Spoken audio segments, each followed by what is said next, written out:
ABN Marathi news मध्ये आपल्या सर्वांचं स्वागत आहे। ताज्या बातम्यांसाठी एबीएन मराठी न्यूजला सबस्क्राइब। सोलापुरात खुली निबंध व वक्तृत्व स्पर्धा। सोलापूर शहर राष्ट्रवादी काँग्रेस शरदचंद्र पवार पक्षाचा प्रेरणादायी उपक्रम। सोलापूर शहराच्या सर्वांगीण विकासाच्या दृष्टिकोनातून सोलापूर शहर राष्ट्रवादी काँग्रेस शरदचंद्र पवार पक्षाच्या वतीने शहरातील नागरिकांच्या कल्पना, अपेक्षा आणि सूचनांना दिशा देण्यासाठी खुल्या निबंध व वक्तृत्व स्पर्धेचं आयोजन करण्यात आले असल्याची माहिती शहराध्यक्ष सुधीर खरटमल यांनी पत्रकार परिषदेत दिली।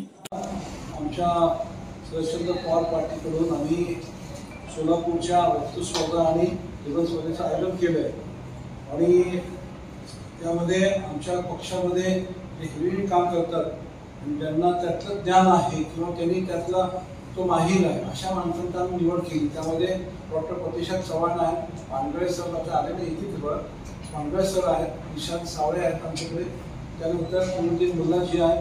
ह्या लोकांची निवड केल्यानंतर त्या लोकांनी बरेच दिवस मेहनत, एक महिनाभर आता ते वरती मेहनत केली आहे आणि पुढे स्पर्धा कशा घ्यायच्या, काय घ्यायचं, ते नियोजन काय आहे ते तुम्हाला हे समजावून सांगतो। ऑगस्टला आम्ही आंतर महाविद्यालयीन वयोगट 18 ते 25 असा वयोगट ठेवून निबंध स्पर्धा घेतलेली आहे आणि येत्या 31 ऑगस्टला आम्ही वक्तृत्व स्पर्धा ठेवलेली आहे वयोगट सेम 18 ते 25।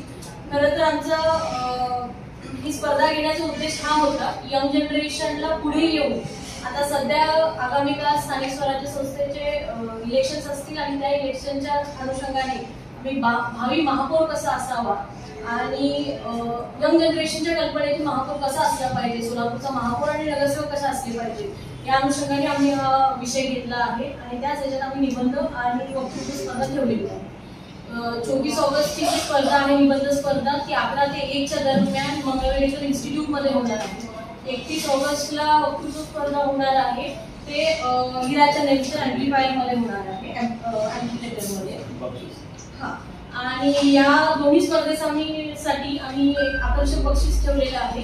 पहिलं बक्षीस 11,000चं आहे, दुसरं बक्षीस जे आहे ते 7,000चं आहे आणि तिसरं बक्षीस जे आहे ते 5,000चं आहे। अशा दोन्ही स्पर्धेला वेगवेगळे बक्षीस ठेवलेली आहेत। तर माझी ही विनंती आहे सोलापुरातल्या सर्व तरुणांना की मोठ्या संख्येने तुम्ही या स्पर्धेसाठी उपस्थित राहा। तुमच्या कल्पनेतून जे काही भावी महापौर असेल किंवा राजकारणी कसा असावा ते आमच्यापर्यंत पोहोचू दे आणि आम्ही त्याच्यावर नक्की लाभ राहिले।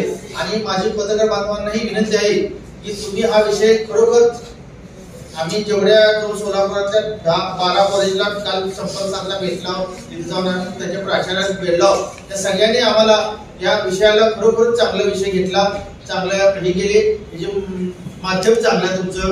कारण आता सध्या व्हॉट्सअप, फेसबुकमुळे विद्यार्थ्यांमध्ये जागृती कमी झाली, कमीत कमी निबंध स्पर्धा या स्पर्धेमुळे लोकांत वाचन क्षमता वाढेल म्हणून हे आमचे अध्यक्षांची आमची एक संकल्पना होती, त्या माध्यमातून काम केले आणि आपण त्यात आम्हाला काय सूचना असतील तुम्हीही आम्हाला पर्सनली सूचना कराव्या या स्पर्धेबाबतीत अशी आमची अपेक्षा आहे। त्याचे जे प्रश्न आहे ते प्रश्न मांडण्यासाठी तो किती अग्रेसिव्ह आहे या सर्वच विषयाचा उहापोह त्या निबंध स्पर्धेमध्ये, वक्तृत्व स्पर्धेमध्ये झाला पाहिजे, जेणेकरून स्मार्ट सिटी सोलापुराची जी संकल्पना आहे, शहरातील पाण्याचं नियोजन आहे किंवा शहरातील परिवहन खात्याचं नियोजन आहे, असे अनेक प्रश्न त्याच्यामध्ये समाविष्ट होऊन त्याच्यावर आपण उहापोह झाला पाहिजे आणि जेणेकरून प्रश्नाची बांधिलकी नगरसेवकांना असली पाहिजे किंवा समाजातील महापौराला असली पाहिजे। ही संकल्पना शरदचंद्रजी पवार गटाचे आमच्या शहराचे अध्यक्ष सुधीरजी खरटमल यांची संकल्पनेतून हा कार्यक्रम आपण ठेवतोय की जेणेकरून सोलापूर शहरातल्या जागरूक लोकांना याचा फायदा होईल। तसेच प्रवेश विनामूल्य आहे। स्मार्ट सोलापुरी ही संकल्पना केवळ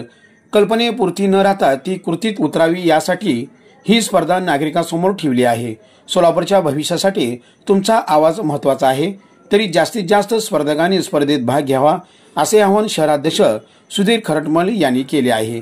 या पत्रकार परिषदेत चंद्रकांत पवार, नुरुद्दीन मुल्ला, निशांत सावळे, प्रवीण वाडे आदी उपस्थित होते।